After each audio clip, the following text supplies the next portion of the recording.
Le 30 juin 1960, le Congo devenait indépendant de la Belgique. Dans cette vidéo, on va voir rapidement la géographie et l'histoire du Congo et comprendre comment ce pays assez grand en Afrique a un énorme potentiel.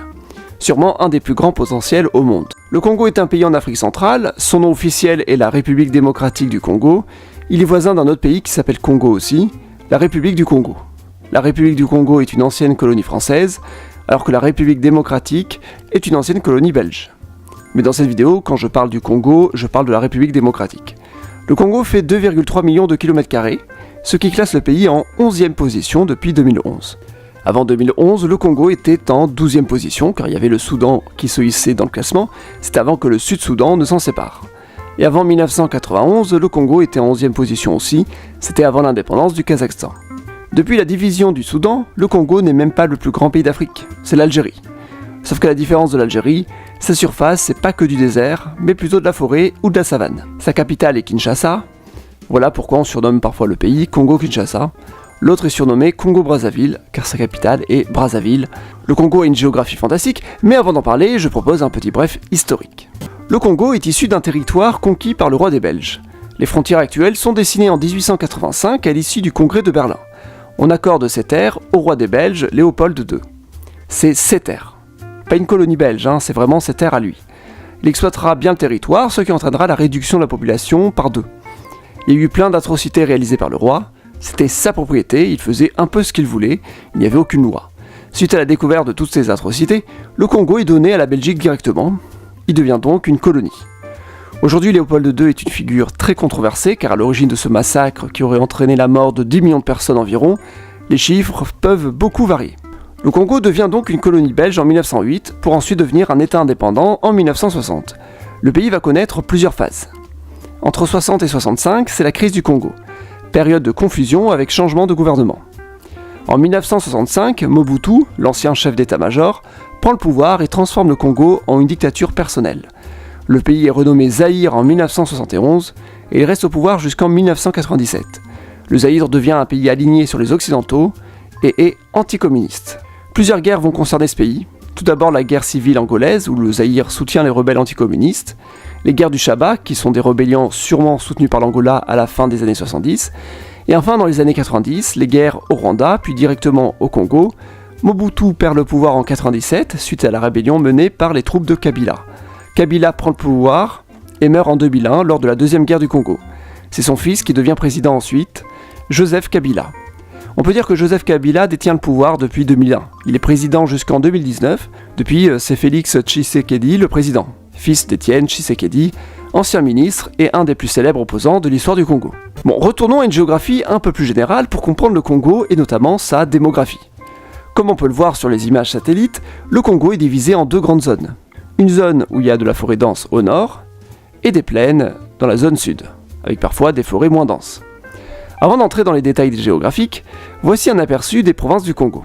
Le Congo est divisé en 26 provinces, ce découpage existe depuis les années 2000, mais il n'a été mis en place qu'en 2015. Le pays a connu plusieurs découpages au fil des années, je vous propose de voir le découpage d'origine, qui est le plus facile à mémoriser. Dans le découpage de 1960, il n'y avait que 6 grandes provinces, c'était plus simple. Il y avait la grande province de Léopoldville, aujourd'hui divisée en 5 petites provinces. On y trouve Kinshasa, la capitale. Sa population est en croissance. Il y a quelques années, on disait que Kinshasa faisait presque 10 millions d'habitants. Aujourd'hui, elle en fait plutôt 15 millions. On pourrait même dire 17 millions avec Brazzaville, la capitale de l'autre Congo, qui est située juste en face. C'est donc une des plus grosses agglomérations d'Afrique. Ici, on a la grande province du Kasaï, aujourd'hui divisée en 5 petites provinces. On y trouve Mbuji-Mayi, 3 millions d'habitants, et Kananga, 2 millions d'habitants. Au nord, il y a la grande province de l'Équateur, aujourd'hui divisée en 5 petites provinces. C'est grand mais pas très peuplé, c'est surtout de la forêt, il n'y a pas de ville millionnaire. Au nord-est, il y a la grande province orientale, aujourd'hui divisée en 4 petites provinces. On y trouve Kisangani qui fait 1 million d'habitants dans son agglomération. À l'est, il y a la grande province du Kivu, divisée en 3 petites provinces. Cette division est bien antérieure au découpage de 2015, c'est une zone très peuplée. On y trouve Bukavu, 1 million d'habitants, et Goma, 2 millions d'habitants. Et enfin au sud, la plus célèbre des grandes provinces du Congo, le Katanga.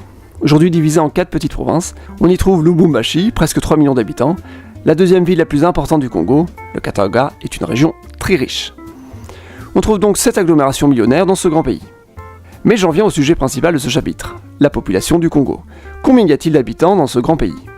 Je me souviens que dans les années 2000, on disait que le Congo était le deuxième plus grand pays francophone derrière la France. En effet, au Congo, le français est l'unique langue officielle. Et dans les années 2000, le Congo comptait environ entre 50 et 60 millions d'habitants. En 2013, le Congo a dépassé les 70 millions d'habitants, confirmant sa première position de pays francophone. Ce qui est impressionnant, c'est que le Congo ne comptait que 35 millions d'habitants en 1991, soit moitié moins qu'en 2013, et en 1960, au moment de son indépendance, il n'y en avait que 15 millions. Et aujourd'hui, il n'y a pas vraiment de statistiques récentes officielles, mais selon la CIA, en 2022, la population du Congo est estimée à 108 millions d'habitants. C'est donc presque 40 millions d'habitants gagnés en 10 ans. C'est assez énorme comme évolution. 35% de la population du pays est apparue dans les 10 dernières années. Toujours selon la CIA, le Congo est le 7e pays au monde pour la natalité. Et les pays devant sont beaucoup moins peuplés. D'ici 2050, le Congo sera sûrement à 200 millions d'habitants. Depuis 2022, le Congo est le 3e pays le plus peuplé d'Afrique, derrière le Nigeria et l'Éthiopie. Le Congo vient tout juste de dépasser l'Égypte, et il dépassera bientôt l'Éthiopie. En termes de PIB, c'est moins glorieux. Le Congo est derrière plusieurs pays bien moins peuplés en Afrique, mais plus sa population augmentera, et plus son PIB aura un potentiel d'augmenter. Le Nigeria a 2 fois plus d'habitants, pour un PIB 8 fois plus gros. Il faut donc voir comment va évoluer le Congo. Surtout que c'est un pays francophone, et qui pourra avoir une grande influence dans cette sphère linguistique. Mais il faut voir aussi comment le français va évoluer. Langue surtout parlée en ville, le pays se situe à la limite de la sphère francophone au nord-ouest de l'Afrique, et anglophone situé à l'est ou au sud.